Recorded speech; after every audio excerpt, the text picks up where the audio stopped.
That Macklemore album wasn't better than the Drake record. And Macklemore admitted his album wasn't better than Kendrick. You know what I mean? That Iggy Azalea shit is not better than any fucking black girl that's rapping today.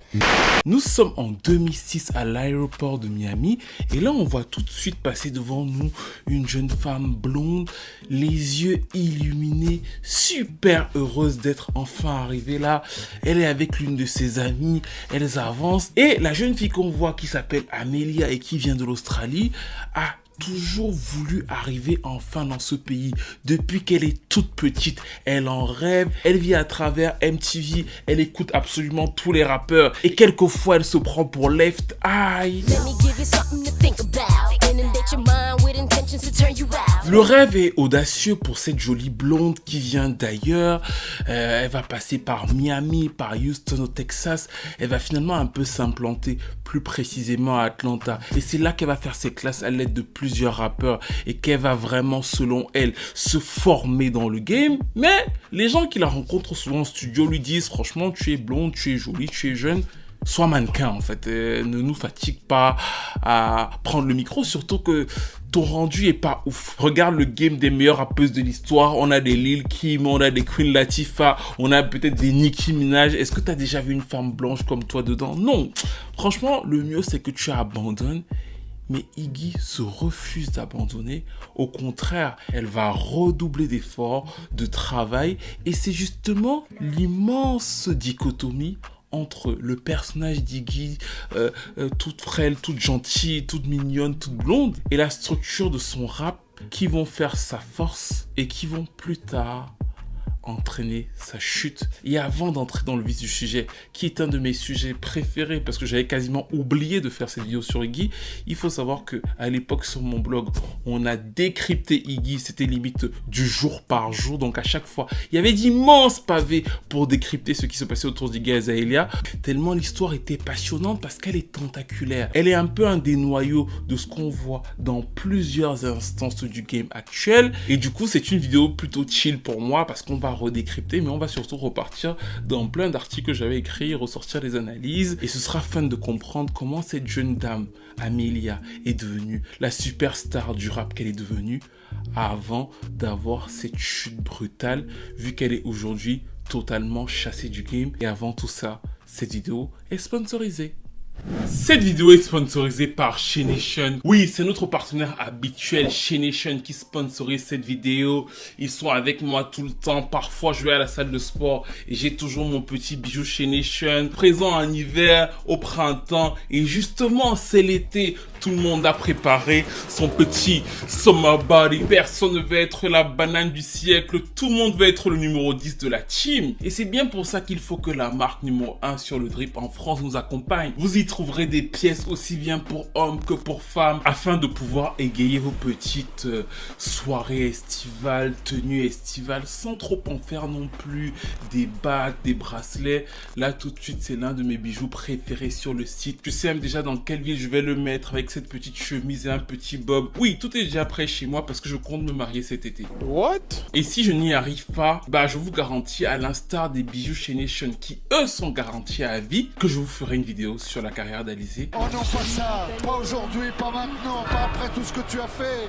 Ainsi, vous êtes obligé de vouloir mon bonheur et de booster un peu plus le vôtre. Chez Nation a actuellement 5 étoiles sur Trustpilot avec un service client qui est reconnu comme étant très bon par tout le monde. La livraison se fait en 2-3 jours en France métropolitaine. Et bien sûr, j'ai un code promo qui vous offre une réduction. Vous n'aurez qu'à le taper là d'un coup. Et à chaque achat, vous aurez moins 30% pour absolument tous les cet été. Que demande le peuple?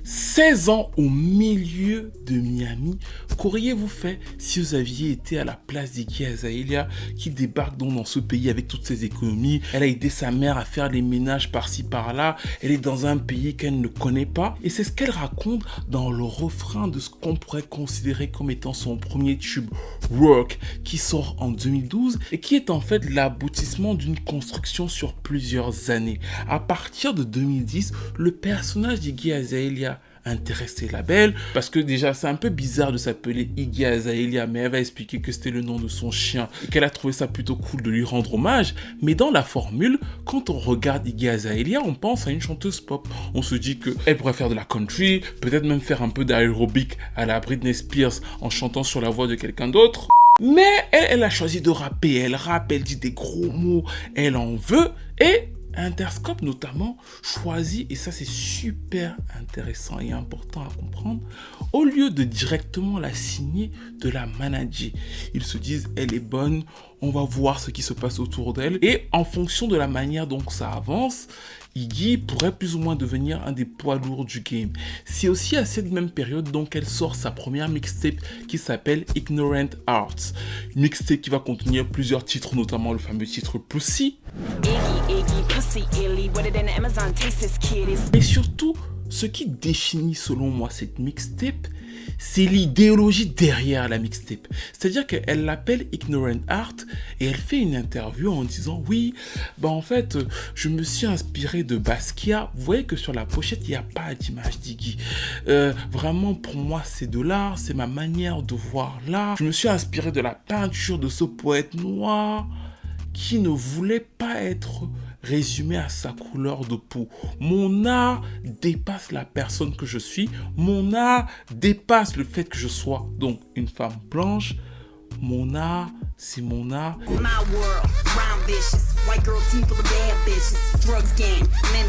Oui, ça fait un peu bonne sœur. C'est comme un requiem de l'église. On a envie de lui dire réveille-toi, tu n'es pas avec nous. Mais c'est justement parce qu'elle dit ça, parce qu'elle retranscrit ça, que finalement il y a un intérêt autour de Iggy Azalea.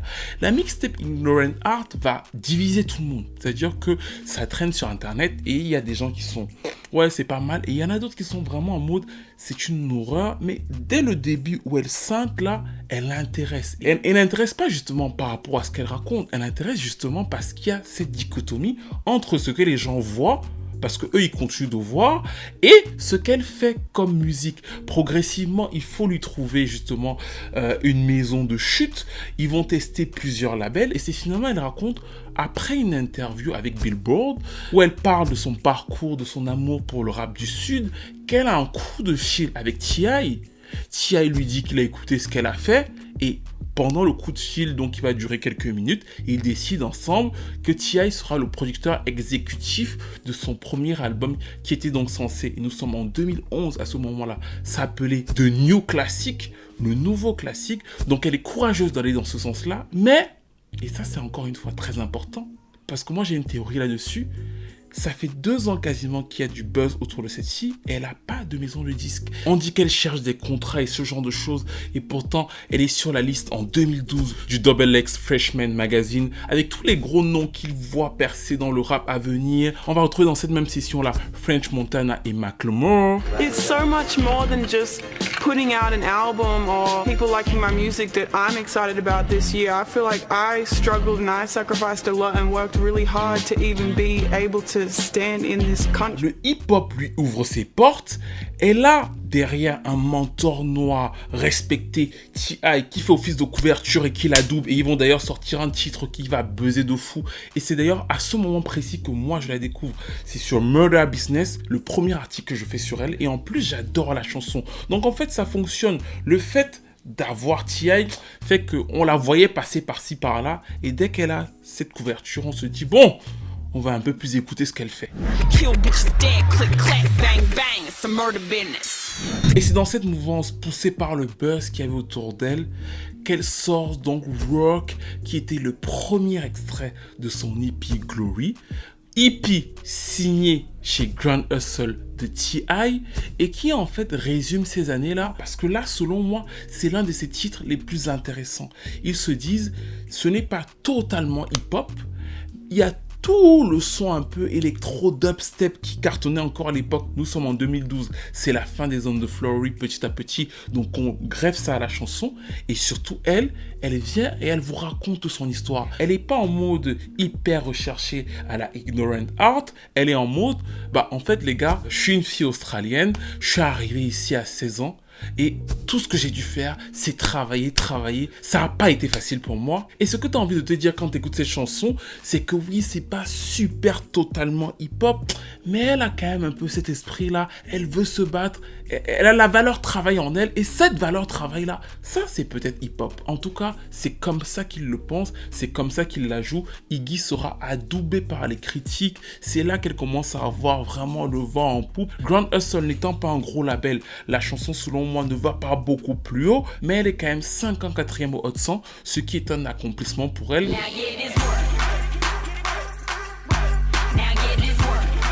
Ce premier succès la confirme, elle apporte aussi selon moi quelque chose qui sera essentiel pour le hip-hop féminin et qui est toujours peut-être le talent d'Achille de certaines rappeuses de cette époque-là, à savoir les visuels. Les visuels de Iggy Azalea, quand vous commencez à les voir, vous voyez que c'est travaillé, qu'il y a de l'image, même s'il n'y a pas beaucoup de budget en fait. Vous voyez que ils essaient d'aller vers quelque chose qui a une pensée véritablement pop.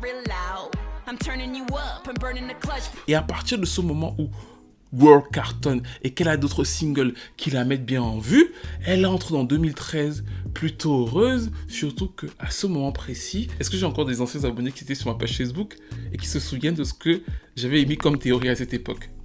Oui, parce qu'elle gagne quelque chose. Elle gagne quelque chose quand elle entre dans l'année 2013, qui est peut-être un des sous-fils de l'histoire. Qu'est-ce qu'une petite fille de 16 ans qui arrive aux États-Unis, elle est mineure, qui raconte qu'elle a travaillé par-ci par-là et qui s'est battue de ouf, peut gagner quelques années après, surtout que l'histoire est chelou quand même. Pourquoi est-ce qu'elle était là-bas? Comment elle s'en sortait? Qu'est-ce qu'elle peut avoir gagné à ce moment précis qui change sa vie? Oui, les papiers. En fait, Iggy Azalea, et c'est ça le truc de l'histoire, entre 2006 et 2012, ne devait pas travailler de façon légale aux États-Unis. Elle avait un visa qu'elle devait renouveler en rentrant en Australie. Vous savez qu'il y a des cartes de séjour qui ne t'autorisent pas à travailler. Et ça, elle ne l'avait pas jusqu'à ce qu'elle signe donc avec Grand Hustle et qu'elle sorte Rock. Et c'est à partir de 2013 donc qu'elle peut finalement se dire « Ouf, la préfecture m'a accordé les choses, passons aux choses sérieuses. » Et très souvent, les gens ne s'en rendent pas compte. Les gens vous diront toujours qu'elle a quelques années de flottement, mais non. Elle avait les papiers pour rester sur le territoire, mais pas pour travailler. Et c'est d'ailleurs là que je pense que T.I. lui avait fait une fleur.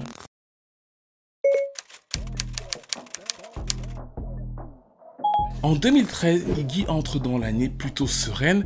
Elle est en train de réaliser ce que peu de rappeuses australiennes n'ont jamais réalisé dans leur vie. Les kangourous célèbres, c'est un truc de ouf là-bas en Australie, de se dire notre petite Iggy en train de prendre d'assaut le game. Mais les petits souvenirs commencent à revenir.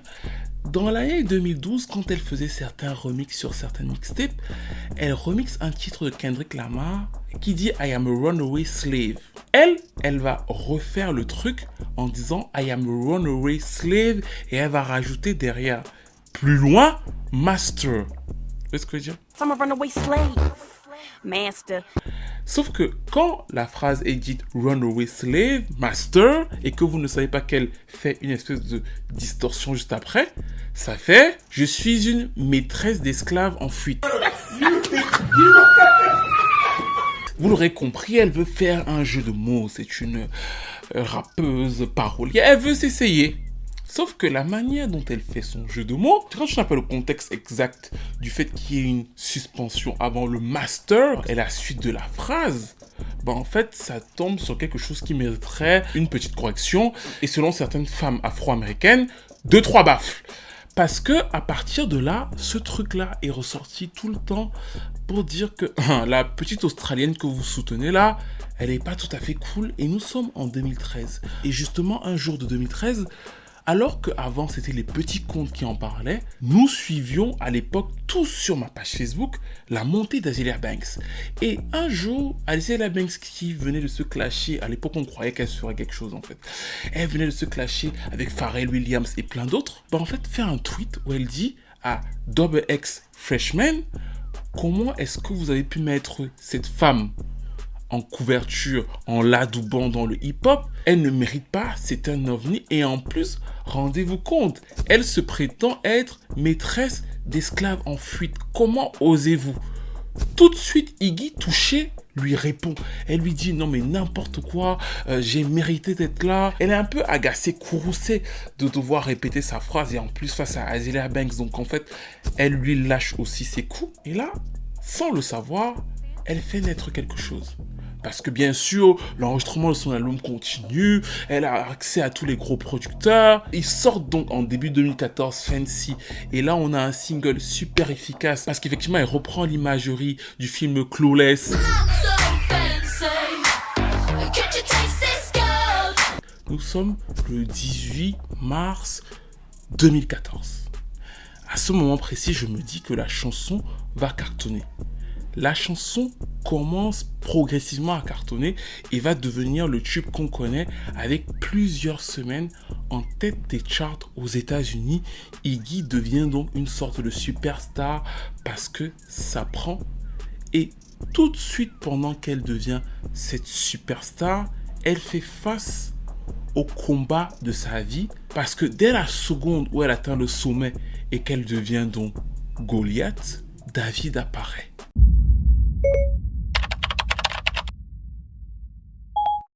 Maintenant que vous avez vu la date sur l'article que j'avais écrit en 2018 au lancement du clip d'Iggy Azalea, sur quoi beaucoup d'entre vous peut-être et moi débattions. On débattait, si vous en souvenez, sur le fait que Kendrick Lamar venait de perdre face à Macklemore pour le meilleur album de rap au Grammy Award et Macklemore lui-même, se sentant illégitime dans sa victoire, avait posté le texto qu'il avait envoyé à Kendrick Lamar disant « Oui, tu as été volé ». C'était ça le débat sur la scène hip-hop. Un artiste blanc pop venait de gagner face à un artiste noir légitime au Grammy Award. Mieux encore, l'artiste blanc pop s'était excusé, ça n'avait pas plu à tout le monde d'ailleurs. Drake avait trouvé, et selon moi avec raison, illégitime ou bizarre que Macklemore poste son texto comme ça pour que tout le monde voit, tu as gagné, pars avec, mais il l'a fait. Ça a marqué les esprits, on en débat jusqu'aujourd'hui encore, vous tombez sur des magazines qui vous expliquent en longueur de journée que c'était une victoire volée, mais surtout, ce moment-là aussi ne vient pas de rien.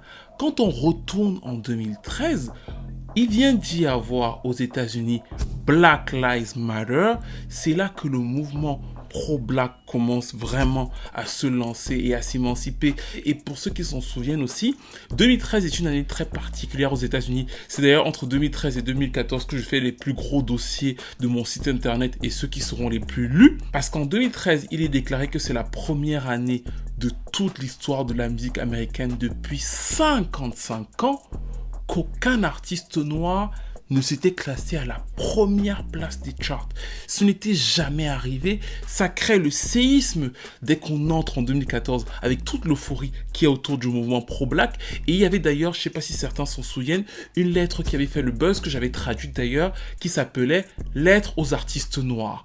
Et c'était une lettre satirique, en gros, qui va arriver dans l'euphorie du succès d'Iggy Azalea, c'est-à-dire que vous étiez en train de danser sur Fancy, vous dansiez sur Black Widow, elle faisait ses lives par-ci par-là, elle prenait de l'ampleur.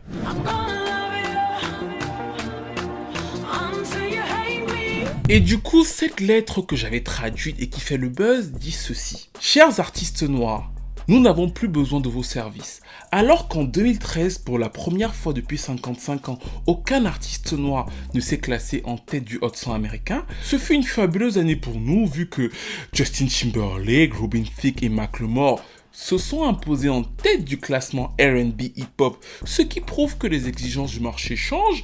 En conséquence, dans les prochains mois, nous serons obligés de vous éliminer progressivement afin de procéder à une réorganisation. En attendant, nous vous demandons de continuer comme d'habitude, sauf instruction contraire, la formation de vos remplacements Miley Cyrus, Justin Bieber. Votre indemnité de départ comprend un approvisionnement à vie à Air Jordan, un accès illimité à des rediffusions de Love and Hip Hop, une nouvelle pièce de Tom Ford, le dernier iPhone et votre couverture médicale sera assurée par Obamacare. Cette lettre donc satirique va faire des millions de vues sur les forums de hip-hop américains. Je la traduis d'ailleurs sur mon propre site et elle fait quasiment 300 000 vues. C'est-à-dire que c'est un truc qui buzz parce que c'est un truc qui perturbe. Les gens se disent mais qu'est-ce qui se passe? Est-ce que vraiment là c'est la fin des artistes afro-américains? Ils n'ont plus leur place dans le game? Et tout ça donc crée un faisceau. Pendant que Iggy est donc en train de monter, il y a tout un écosystème sociétal qui ne joue pas forcément à sa faveur et duquel elle s'en fout un peu parce que finalement, bon, ça marche pour elle. Donc elle se dit que bon, les gens peuvent parler sans que ça marche, tant qu'on ne m'a pas complètement agrippé, moi, je passe entre les mailles du filet, il n'y a pas de souci. Et c'est donc là que David apparaît. David en la personne d'Azealia Banks. Azealia Banks, pour qu'on se restructure le truc, n'a pas de succès aux États-Unis. Pour les Américains, c'est une rappeuse, voilà, qui aurait pu faire quelque chose. Elle n'a jamais cartonné. Elle a ce titre 212, qui était son succès en Angleterre dans la période un peu électro et tout, mais ça n'a jamais pris sur le marché américain. Alors, tout le monde voyait son potentiel, mais elle se disputait avec tellement de personnes à cette époque-là, et nous sommes justement que en 2014. Mais elle a des bifs avec Pharrell, avec Kanye, on veut même la mettre sur un album de Gaga, ça se passe mal, on veut la mettre sur un album de Beyoncé, ça se passe mal. Elle commence à avoir sa petite réputation, mais, et c'est ça qui est vraiment factuel, elle n'est rien. Elle n'est rien parce que personne ne connaît sa musique aux États-Unis. Les gens la connaissent, plus ou moins, mais on ne connaît pas sa musique. Et c'est là où l'opposition se fait. C'est-à-dire que Iggy, elle, devient une grosse star, Azealia n'est rien, et Azealia se dit, toi quand même, je vais te montrer. Parce que Azealia devient le porte-parole de ce que Iggy n'avait pas eu face à elle. Et elle le fait principalement sur Twitter. Elle vient sur Twitter et elle dit, moi je ne comprends pas comment vous pouvez soutenir une femme blanche qui parodie l'accent des femmes noires, qui a plus d'opportunités que nous, qui ne vient pas de chez nous, qui se moque de nous et en plus qui nous traite d'esclaves. Et dans le faisceau qu'il y a à l'époque, le discours prend. Azealia commence donc à être invitée à la radio et chaque fois qu'elle est invitée à la radio, vous allez voir plusieurs articles là, j'ai traduit à chaque fois chacune de ces interviews. Azealia ne parle pas de sa musique parce que c'est pas ça qui intéresse les Afro-Américains. C'est que d'un coup, elle est David. Elle est la femme noire qui est rappeuse, voilà, qui est fragile, qui a pas les mêmes opportunités qu'Iggy et qui dénonce ça, qui dénonce cette injustice. Il y a un moment à la radio où elle pleure, elle s'effondre et on se dit merde. La tendance générale des filles blanches qui s'approprient la culture noire est totalement ridicule, beaucoup plus ridicule qu'offensante. Croyez-moi, je ne suis pas offensé. Toutes les choses que je suis en train de fuir du fait de mon expérience, s'ils veulent être résumés au sexe et considérés comme des ignorants chaque fois qu'ils ouvrent leur gueule, alors qu'ils les prennent. Mais le pire dans tout ça, c'est que la musique n'est juste pas bonne. L'art n'est pas bon, les chansons ne sont pas bonnes. C'est comme, oh mon Dieu, tu fais cette parodie de femme noire, c'est vraiment ce que tu penses de moi, S-A-L-O-P-E. J'avais suivi cette histoire au jour le jour à l'époque, mais vraiment tout le temps. Parce que j'avais compris, l'histoire les dépassait toutes les deux. Elles étaient des axiomes de quelque chose, mais en réalité, le fond du débat est bien plus vieux qu'elle et continue après elle. Et c'est ça qui était intéressant, c'est que dès que les choses s'installent, naturellement, qui là derrière vos écrans, vous avez envie de soutenir? Oui, tout le monde a toujours envie de soutenir David dans le combat contre Goliath. Surtout que sur Twitter, il se passe quelque chose d'exceptionnel, c'est que Iggy Azalea est vraiment, mais vraiment pas maligne. C'est-à-dire que je me suis tué à écrire des centaines de fois pourquoi est-ce que cette femme ne ferme pas son PC et va en studio pour leur répondre. Parce qu'en fait, chaque fois qu'elle était attaquée sur Twitter, elle avait des réponses maladroites, parfois très arrogantes, qui renforçaient son statut antipathique. That they thought I was talking about, and sometimes maybe you are talking about something, and other times you're not, and suddenly you have like this conspiracy theory about a song on your record or whatever the hell, and...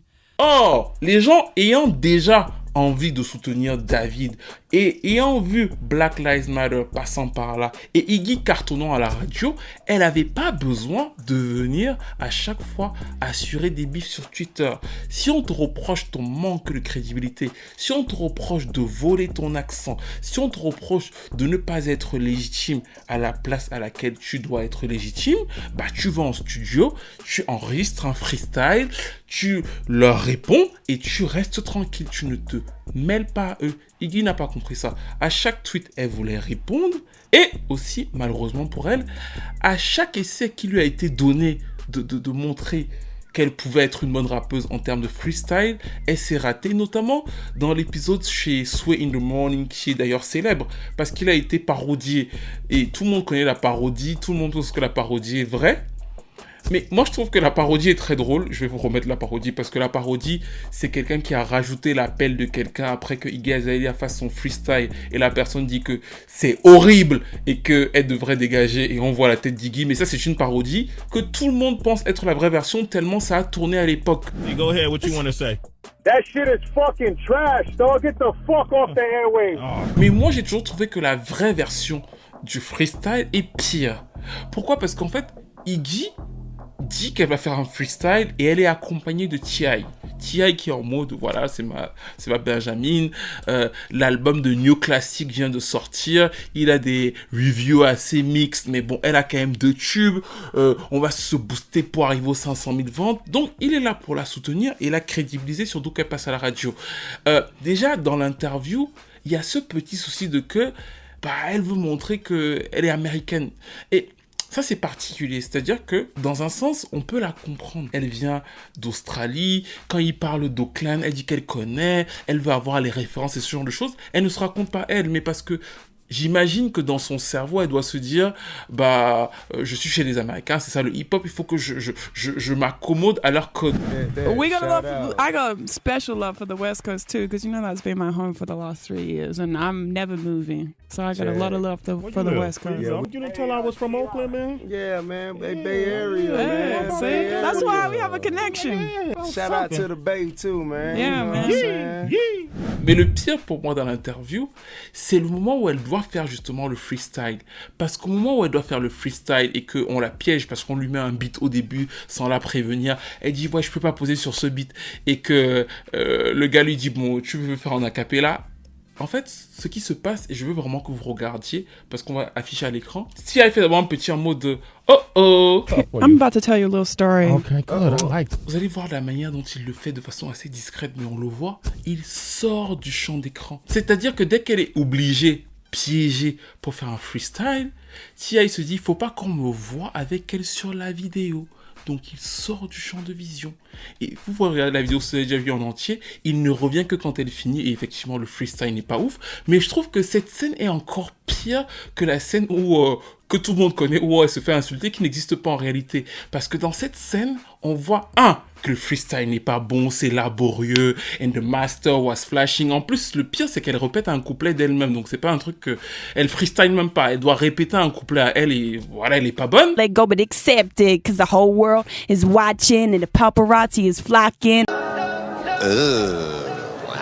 Mais le problème pour moi, c'est surtout que dans la vision du truc, son propre mentor, au moment où ça doit se passer, se dit « faut pas que, quand ça va buzzer, qu'elle sera ici, on vienne m'accuser, on vienne me mêler à sa dégringolade. » Et c'est son autre souci, c'est que malgré tout, Iggy peut assurer sur pas mal de chansons. D'ailleurs, il y a aussi ma chronique de l'album, je lui avais mis, je crois, 12,5 sur 20, un truc comme ça. Donc sur certains couplets, notamment en studio, ça peut bien passer.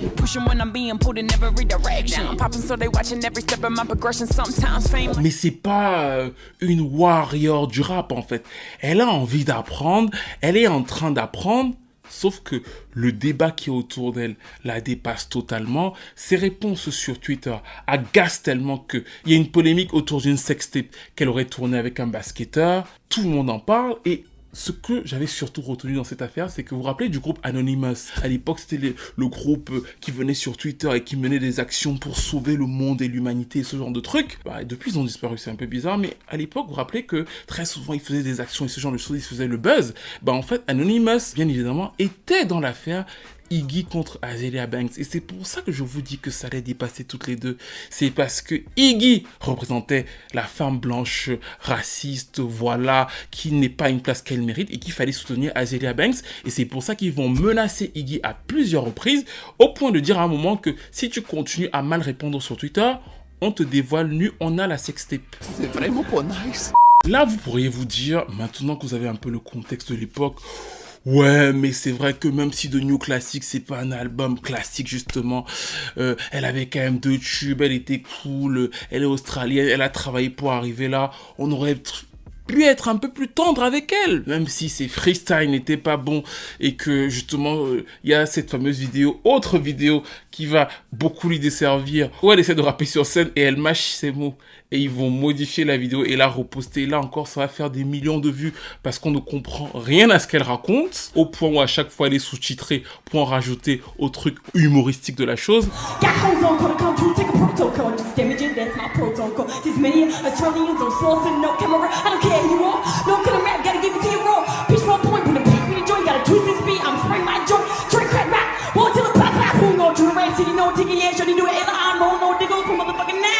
Mais c'est précisément ce genre de moments qui vont poser le souci de crédibilité et lier absolument tout. Parce qu'Iggy Azalea, comme on l'a vu, vient d'Australie. Elle est censée parler comme une fille australienne. Enfin, normalement, dans la tête des gens, elle est censée avoir ce fameux accent australien.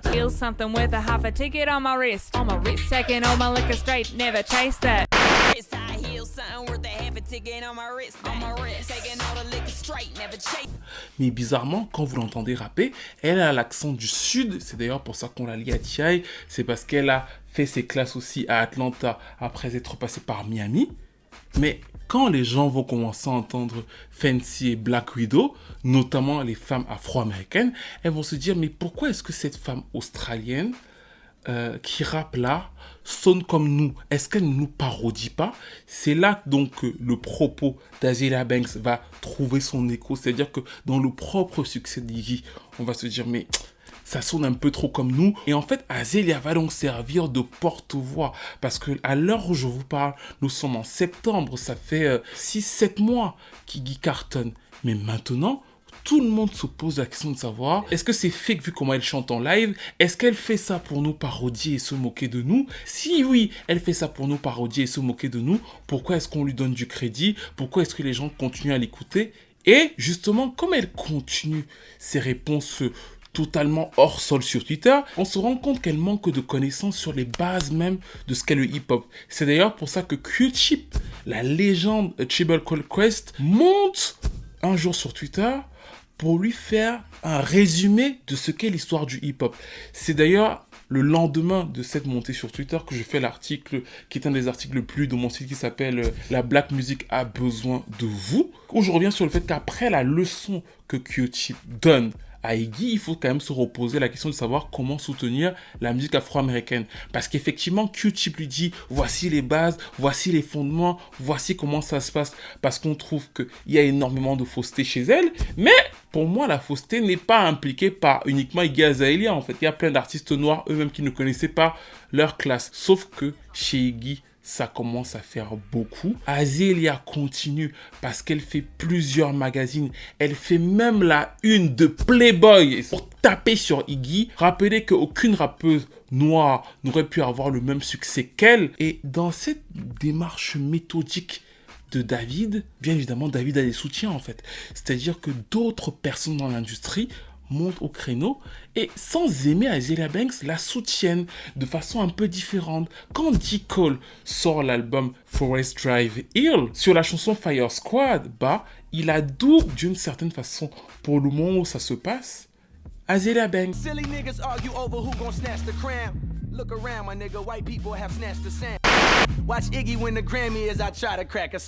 Nous sommes en fin de l'année 2014 et Iggy Azalea est cerné. Il n'y a absolument aucune brèche sur la zone R&B hip-hop où elle peut plus ou moins s'infiltrer, c'est absolument mort parce qu'elle a passé tout son temps à répondre à David qui était méthodique. Elle était totalement maladroite. Le jour où elle répond à Q-Tip, elle est un peu méprisante avec Q-Tip. Et ce qu'elle ne comprend pas en étant méprisante avec Q-Tip, c'est parce qu'elle croit qu'elle est soutenue ce soir-là par will.i.am et Lupe Fiasco. C'est vrai que will.i.am et Lupe Fiasco la défendent en disant oui, effectivement, on n'est pas obligé de tout connaître dans le hip-hop, mais c'est pas ce que les gens retiennent. Les gens ne retiendront jamais, et d'ailleurs ils l'ont tous oublié, que will.i.am et Lupe l'ont soutenue. Ils ont juste retenu qu'elle avait été impolie avec Q-Tip. Et tout ça va entraîner le fait qu'effectivement, elle va avoir des featuring plutôt pop avec Ariana Grande, avec Jennifer Lopez pour les booties.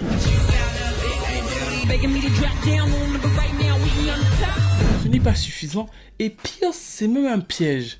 Parce qu'à la fin de l'année, elle va donc gagner 2 American Music Awards, dont l'American Music Award du meilleur album de rap. Sauf que c'était purement basé sur les ventes.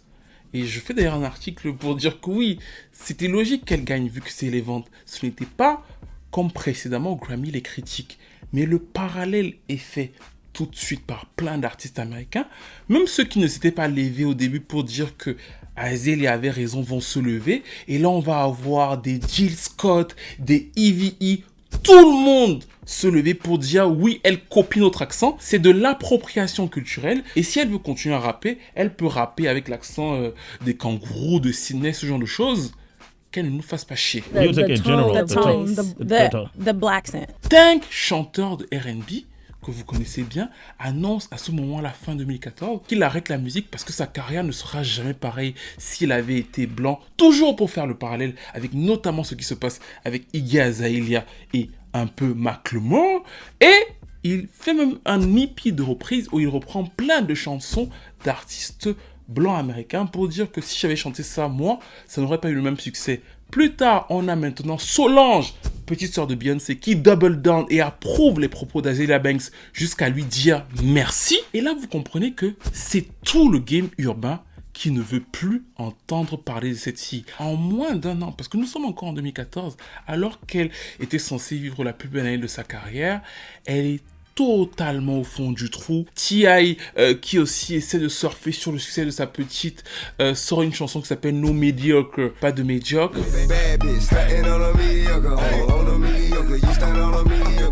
Les gens le prennent comme un bif en disant tu sors ça avec Iggy Azalea.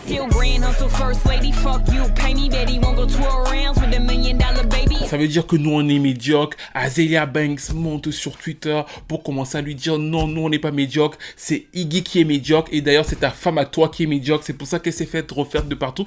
Au point où les gens viennent lui dire non, Iggy, la cible c'est là-bas, on ne peut pas aller toucher au escape quand même. K-Michelle called out Iggy Azalea because she's from Australia, right? And she took to her Twitter and called out for being from Australia and rapping with a Memphis accent. Progressivement aussi, comme on est dans l'ère de Black Lives Matter, ça devient plus difficile pour les radios d'assumer de jouer Iggy Azalea. Même les radios pop, en fait. Elle essaie de se rattraper en sortant un duo avec Jennifer Hudson qui s'appelait Trouble sur la réédition de l'album qui va s'appeler Reclassify.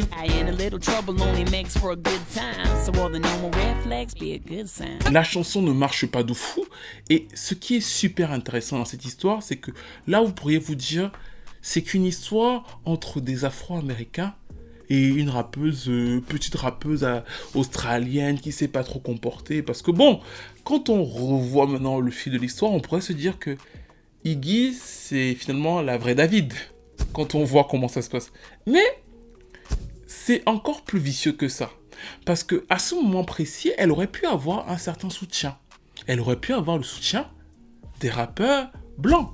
Il y a plein de rappeurs blancs aux États-Unis qui auraient pu se dire Iggy est dans la merde, on va la soutenir. Et c'est exactement l'inverse qui va se produire.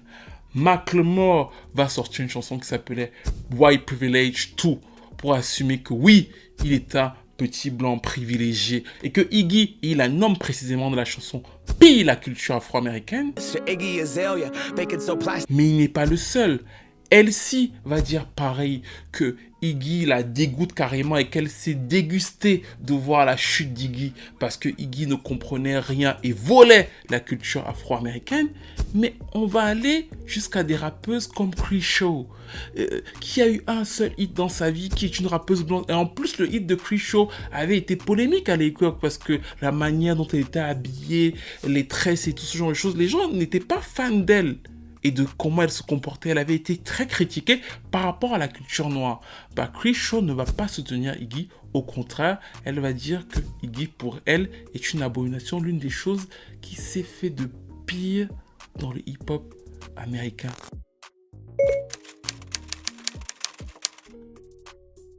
Quand Iggy entre dans l'année 2015, sa carrière est déjà quasiment brisée.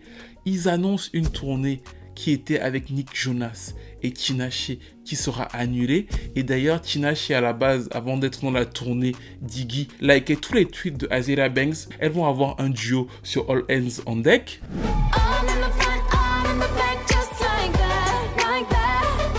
Et dès que la chute d'Iggy va se faire et qu'ils vont notamment annuler la tournée parce qu'elle ne réussissait pas à vendre de place, Tinashe va aller faire la première partie chez la concurrence qui va l'accueillir à bras ouverts, à savoir Nicki Minaj. En 2015, lors des BET Awards, quand Nicki reçoit une énième fois le prix de la meilleure rappeuse de l'année, elle va dire à la fin de son speech « Ah, rappelez-vous que moi j'écris mes textes. » What I want the world to know about Nicki Minaj is when you hear Nicki Minaj spit, Nicki Minaj wrote it.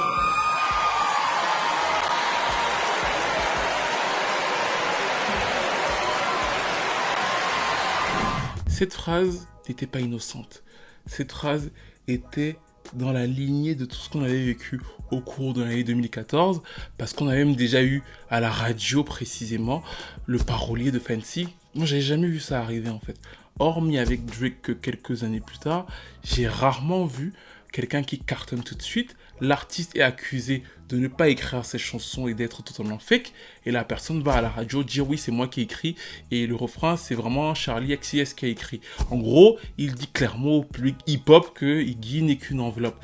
Et il l'avait déjà fait à la radio. Donc Nicki, se sentant clair, se dit bon, là il me reste plus qu'à jeter le petit coup pour que celle-là soit enterrée. Le lâche avec beaucoup de plaisir. Quelques mois plus tard, je pense que c'est l'une des scènes les plus iconiques pour moi parce que là, ça sortait totalement du cadre de son domaine de compétence. Et c'est Erykah Badu qui, lors des Soul Train Awards, balaye Iggy Azalea. Who is this? Iggy Azalea. Yeah, hey. Oh, no. You can come because what you're doing is definitely not rap. Yeah. Mieux encore, alors que l'année 2015 est beaucoup plus morose pour elle, c'est Thierry qui va à la radio et annonce qu'il se désolidarise totalement d'elle. Il explique que c'est vraiment le truc avec Q-Tip qui a été le mot de la fin pour elle, qu'il a essayé de la sauver à plusieurs reprises, mais que là il ne peut plus. Et vous comprenez pourquoi. C'est au-delà d'Iggy elle-même, c'est que pour sa propre image, pour sa propre carrière, il ne peut pas soutenir être la caution noire de quelqu'un qui réussit à rassembler autant de rejet de sa propre communauté, parce que ça peut lui éclater dessus exactement comme sur le freestyle. Donc il laisse tomber, il lui souhaite de manière un peu voilà quoi, olé olé, bonne chance, surtout que lui n'a pas d'engagement financier vis-à-vis d'elle. Le seul projet qu'ils ont fait ensemble, c'est l'EP Glory sur Grand Hustle. Autrement, ils n'ont pas travaillé ensemble, elle ne lui ramène pas d'argent, et je pense d'ailleurs que c'est l'un des nerfs de la guerre. Moi j'ai toujours pensé que quand elle a signé chez Def Jam pour son premier album, elle aurait pu avoir un sous-deal avec Grand Hustle. Mais dès la seconde où elle s'est dit « je pars avec ma propre empreinte, je n'ai pas l'empreinte de T.I. », il était déjà derrière elle comme la corde soutient le pendu en mode « bon ». Vu que j'ai pas d'intérêt financier spécifique, et je pense que ça a été son erreur à elle. Elle aurait dû faire comme Eminem qui pendant très longtemps, et je pense même jusqu'aujourd'hui est toujours chez Aftermath, elle a refusé ça en prenant une plus grosse part du gâteau sur le coup. Mais ce qui a été sa force en 2014 va devenir très rapidement sa détresse, parce que même le public pop, qui aurait pu être le public qui la sauve, le public qui n'a pas besoin de toute cette conscience hip-hop, va se mettre à mépriser Iggy Azalea, parce que malgré tout ce qu'il y a autour du rap mainstream, surtout dans cette ère-là, les magazines se disent c'est dur de vouloir être crédible et de booster une rappeuse qui est autant rejetée dans l'image, dans le son, à ce que correspondent les idéaux de cette musique-là pour les Afro-Américains. C'est pour ça que quand elle revient en 2016 avec le titre Chim, ça ne marche pas parce que les radios hip-hop ne vont plus jamais la diffuser et les radios pop ne voient plus tout à fait l'intérêt autour d'elle. Ensuite, il y aura le titre M.O. Burns. Mais là encore, ça ne marche pas. Là, Def Jam se sépare d'elle. Ce qui, encore une fois, était un coup dur. Def Jam, c'était quand même un peu plus hip-hop. Là, elle va chez Iceland et elle va sortir un EP qui s'appelle Survive the Summer, dont je trouve le titre très beau. Parce que, en fait, c'est le fameux été. C'est pour ça que je vous ai parlé des dates au début. Vous revoyez les dates, mars, septembre et tout. En fait, elle va cartonner tout l'été. Et en même temps, c'est cet été-là qui va la tuer, ce fameux été 2014. Donc finalement, elle revient en disant survivre à ce qui s'est passé.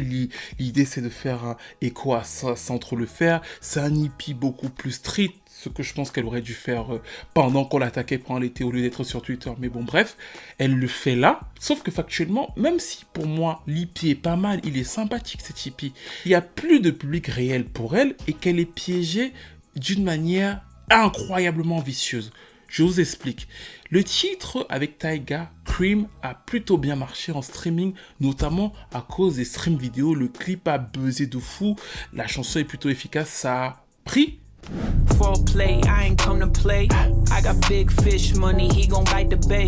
Mais les radios hip-hop ne peuvent pas en 2018 diffuser du Iggy Azalea. C'est pour ça que la chanson va se classer à la 96e place au Hot 100 et ne va jamais monter de fou. Parce que diffuser Iggy Azalea pour une radio hip-hop, c'est un peu la honte. Donc son image lui dessert de fou. Et même comment elle se refait le corps, la chirurgie, voilà, qu'elle adopte un peu plus les codes des femmes noires, parce que justement c'est ce qui va lui être reproché un peu plus tard, de vouloir avec la chirurgie ressembler encore plus aux femmes noires. Même si elle semble plus assurée dans son image, en fait, elle sera toujours quasiment remise en question. Quand vous voyez les notes de l'EP Survive the Summer par les critiques, franchement, ils sont hyper durs avec elle pour ce que c'est. C'est vrai que c'est pas un classique, mais c'est pas aussi dur. Quand vous voyez les notes, il y a que de mauvaises notes. C'est parce que Iggy n'a pas la cote. Et que même pour les magazines pop, franchement, notez bien un album d'Iggy Azalea, c'est faire comme si tu connais pas le hip-hop. Donc le gars même qui, voilà... n'y connaît rien. Hip-hop se dit déjà que bon, Iggy, je sais que je dois être pas cool avec elle parce que sinon les gens du hip-hop vont jamais la valider. Et c'est pour ça que finalement l'écosystème autour d'elle s'est brutalement arrêté. Elle sort un album en 2019, In My Defense, qui passe totalement inaperçu. Elle essaie de refaire une tournée en 2018 avec Megan Thee Stallion et je crois Cupcake en première partie. Personne ne va la voir parce que factuellement elle a pas d'audience et que toute sa carrière, les vidéos et les freestyles d'elle gênants ont buzzé sur la toile. 2021, pareil, elle va sortir un album et là, ils vont de nouveau l'accuser d'appropriation culturelle de l'image des femmes noires, chose avec laquelle elle va se défendre en disant non les gars, je suis comme ça, j'ai voulu refaire mon corps parce que j'en avais envie, je ne voulais pas forcément ressembler à tel ou à tel autre. Ces histoires d'amour vont faire le buzz sur les réseaux sociaux et juste après ça, elle va annoncer qu'elle arrête la musique parce que finalement la musique, et je pense qu'on peut le comprendre, était devenue une source de négativité incroyable. Depuis 2014, elle ne vend plus rien, elle est vraiment passée de tout à quasiment pas grand chose, elle a une fanbase extrêmement faible. J'ai compris pourquoi en fait c'était devenu une sorte de chemin de croix pour elle, sauf que en 2022, Tory Lanez a annoncé dans son bif avec Megan Thee Stallion qu'il produirait le prochain album d'Iggy Azalea. D'ailleurs, dans la foulée, elle a dit que je reviens en studio parce que même quand je ne sors pas de musique, vous êtes mauvais avec moi, donc du coup, vous allez devoir me supporter dans tous les cas et avec ma musique. Et j'avais trouvé le tweet d'ailleurs très drôle parce qu'elle a conscience de l'image qu'elle a et je m'étais dit que Tory Lanez, même si c'était contre Megan Thee Stallion, il aurait peut-être pu lui redonner une sorte de petite caution afro-américaine et lui permettre donc de montrer une évolution du personnage musical et ce genre de choses. Sauf que comme vous le savez, après le tweet qui s'est fait en novembre, Tory Lanez a fini en prison et depuis, Iggy Azalea a selon moi fait un très bon move, marketing en tout cas, c'est qu'elle s'est dit la musique, sortir de la musique tout le temps ne me rapporte pas énormément d'argent, mais les gens aiment mon corps, les gens aiment mes clips, les gens aiment me regarder. Donc pourquoi ne pas ouvrir un OnlyFans où je ne diffuserai pas forcément du X, mais je jouerai sur le fait que bon, mes photos sont dénudées et les gens veulent me voir à poil.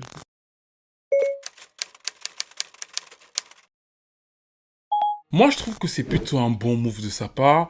En plus, elle a vendu son catalogue parce que même si elle avait des songwriters, la plupart des titres étaient quand même notés avec le nom Iggy Azalea. Donc, ce sont ses royalties à elle.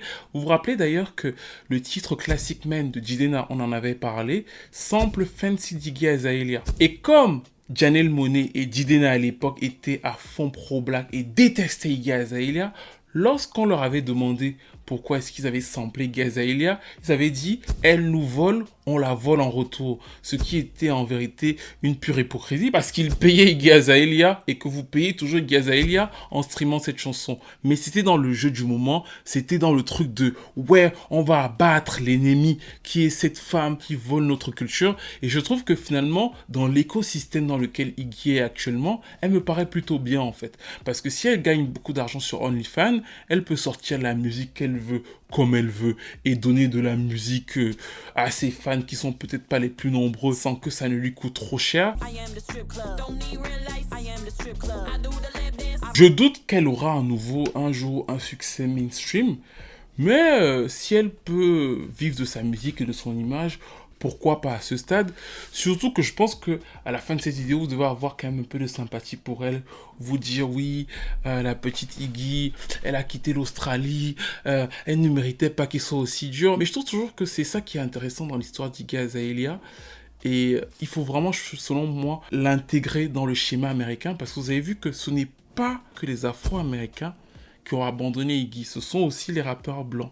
Et je pense que il y a un petit truc de xénophobie, bien sûr, parce que au-delà du fait que certains rappeurs blancs aient voulu se couvrir derrière elle, je pense qu'il y avait le côté aussi de dire, bon, elle est vraiment australienne, quoi. Franchement, elle, on peut la dégager et nous battre sur le terrain. Il y avait ça. Mais comme je vous l'ai expliqué, l'histoire fait que dans le contexte social dans lequel elle s'inscrivait, c'était quand même super difficile de défendre une rappeuse blanche, blonde, australienne qui connaît pas grand-chose à la culture hip-hop et qui respecte sur Twitter face à une Azealia Banks qui est une haineuse convaincue, méthodique dans sa folie et qui n'hésitait et ne reculait devant aucun coup bas pour la faire tomber au point d'avoir réussi sans être, et c'est ça qui est exceptionnel aussi dans le coup d'Azealia Banks, sans être elle-même une superstar aux États-Unis, à rameuter quand même énormément de monde derrière le personnage d'Iggy au point de le faire tomber. Et du coup,